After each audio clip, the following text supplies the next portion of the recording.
Hi there guys, got a little video here for you today on the FX DRS. In this one we're going to be taking a look over the rifle and then I'm going to be telling you how I've been getting on with it. Before we get started on that though, I do just very briefly want to mention that on the 27th of July, Pete's Airgun Farm is going to be hosting a little boots out event.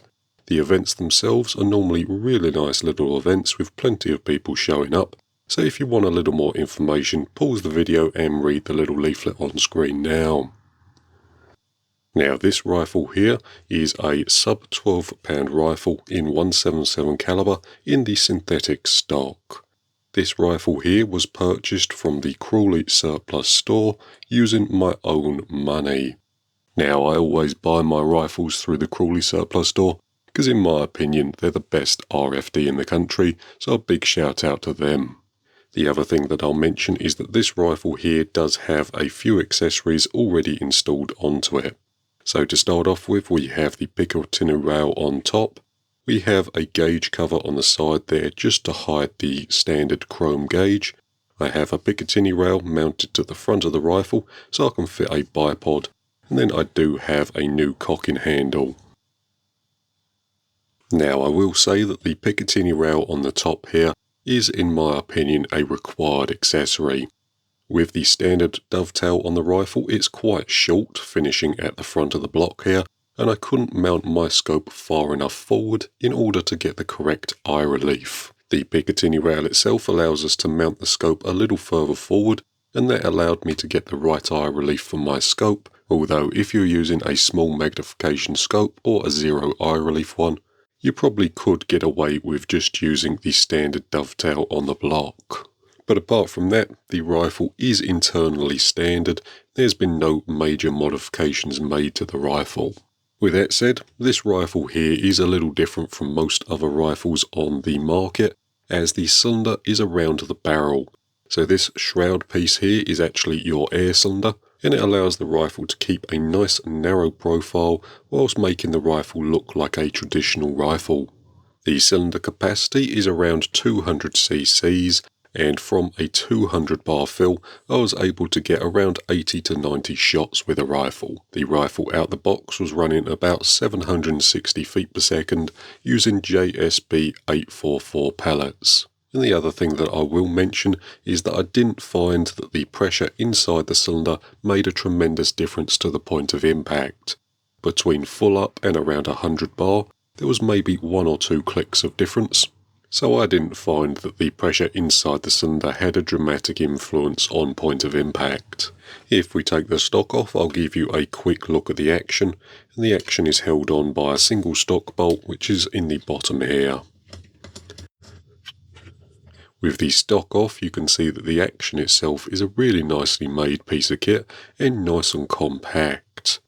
The dummy magazine, this piece here on the high power rifles is the plenum, but on the sub 12 pound rifles this is just a blank impate, so it's just a solid lump of material.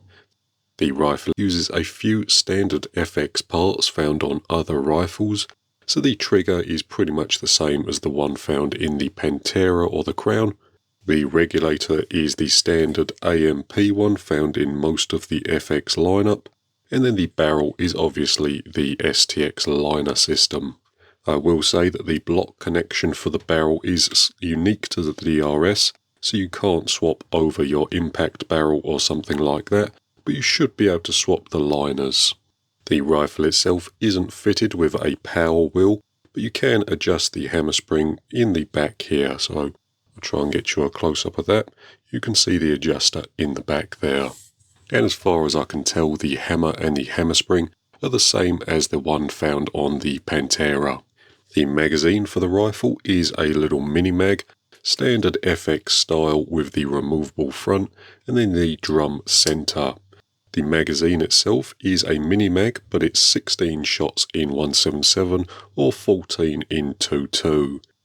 The mag seems to work absolutely beautifully, although I will say that the spring tension does feel a little higher and the drum itself is a little awkward to rotate if you have big fingers.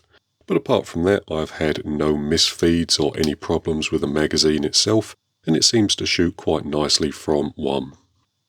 Then I'll just get you a quick close-up of the stock. So the stock is the standard FX synthetic type. In my opinion, FX make the nicest synthetic stock on the market. It's not a wooden stock with sort of a plastic coating, it's an actual dedicated synthetic stock, and if you actually drill into one of these, it's sort of like a super high density foam, then covered in sort of a hard outer shell. This makes the stocks feather light and really quite nice to shoulder. So at this end we have the cutouts for the trigger and the safety. At the back here we have a rubber butt pad. Then at the front we have the Picatinny rail which I've installed just using some top hats. There's the cutout for the inletting, just in case anyone's interested. A really nice simple little unit. Right then, moving on to the range test, and here we are all set up at Pete's Airgun Farm. We have our target set out at 30 yards and we're doing 5-shot groups using the magazine.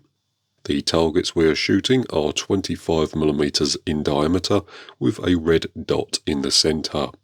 The pellets that I'm using are the JSB shorts, and I did do a full pellet test with this rifle, so every single JSB, H&N, QYS and then a few other oddball pellets, but the JSB shorts proved to be the most accurate. You can see how the rifle is performing here, and at 30 yards it's not too bad. I will say the rifle is very slick and enjoyable to shoot. The stock feels great and I didn't have any problems with the length of pull or the cheek piece position.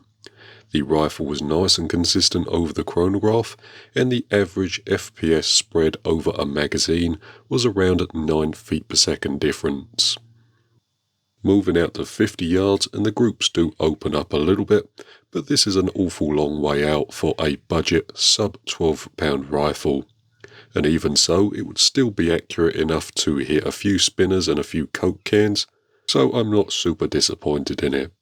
I am going to be making some modifications to the rifle, starting off with rebarreling it, and if I can get a replacement cylinder, I would like to make a DRS shorty. I think that would look great, but we will see how that goes.